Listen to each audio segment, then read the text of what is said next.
kod midhiero mar oula ni odiochieng' achiel tok sirikal choro nyime tarik mar yawo sikunde. Ne walimo moko kuom skunde mar rango chal margi. Thoth skunde mayudore e gwenge ma pi oula omonjo podi pi opong'o, kata kamano yore machopo e skundego bende pi onimo.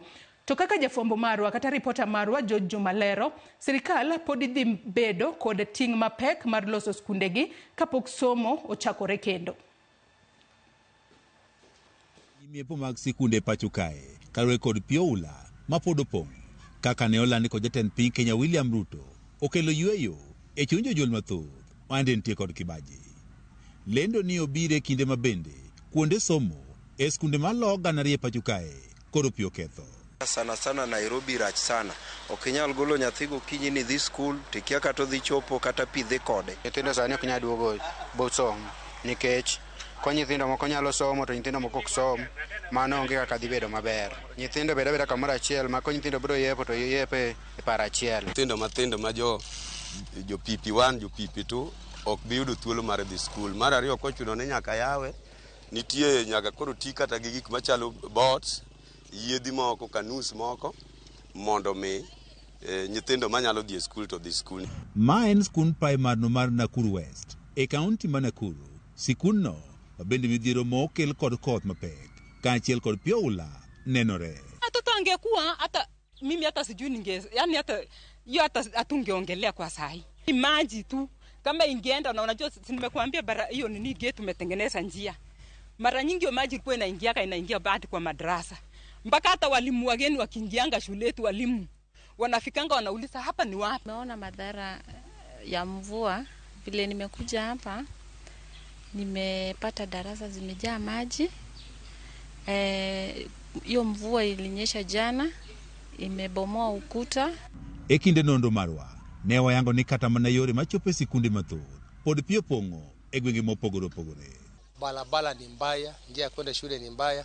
Kama saa hii nilipita kutoka Kisiwani kuja Nyandiwa, nimetoka Nyandiwa saa 1 mpaka saa hii sijafika Miuru, na mtoto je ataenda namna gani? Jopuonje ma odak e chula ma Migingo to somo gwengo mag Muhuru bende nyaka sani pok oyudo kata yot mar chore machiegni kod sikunde nikech medruok mar pien nam Lolwe kaachiel kod yamo ma bende ger. Na sasa wanafaa warudi shuleni, na jinsi ya kutoka Migingo kuja nchi kavu ni ngumu. Kwa hiyo sasa ni vigumu sana watakavyotoka. Tuko na watoto wanasoma Nyandiwa, tuko na watoto wanasoma Miuru, hao wote wamekwama. Hakuna usafiri wowote. E kaunti ma Migori, sikunde maidore e alwora mar nam Lolwe koro pi obembo kendo kata chopo ok yot kata matin. Sikund primar no mar Angugo e location mar Central Kadem e subkono ma Nyatike e kaunti ma Migori en achiel kuom sikunde ma nyaka sani pi olworo kendo keto diere. Angugo kae nitiere kaka chicken mitede no nyicho ogore piny mo jonge gi mabati. Mwaka ocham moko ne nitie iye kanyo mathin, wakana kane iute wa kuonde ma pi oweyo matin go. Koro wakwayo mana ni kuyie to une kaka unyalo konyowa mondo wayud kaka nyithindo biro bet e yo maber. Sani koro kaka sani nyithindo matindo wang'a yo madhi e skul ni onge kaka ginyalo dhi nikech en yoro pi magik mana ka. Samoro en sabu odino pi magada nyathi ok igomb golo ni odhi e skul. Kaka ma yo madhi e skul to pod pi opong'e kaka en ni. Onge nyithindo mathindo ok bi dhi e skul, mana samoro from class 6 kadhi mbele manyalo dhi skul. Pi medore odiochieng' kodiochieng'.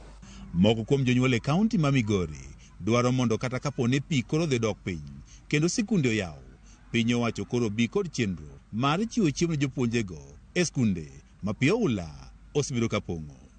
Chenro mag chiemo to onego bed e skul eka nyithindo nyalo yudo kaka konyore. Nikech ka onge chiemo e skul to nyithindo ok nyal wuok madhi e lunch. Program mar kelo feedings mondo kopone nyithindo ok nyal dhi duogo to ginyalo chiemo e skul mondo me giyud yo mayot, koro gibiro once to ang' gidok mana godhiambo. Pi oula ma othiro chendego mag somo e skunde mathoth e pacho kae bende oweyo ka jopuonj mathoth pod odak kod jonyuolgi e kuonde jot, ka moko bende kata gigegi mag somo be nyaka sani koro pi odhigo. George Juma, Ramogi TV.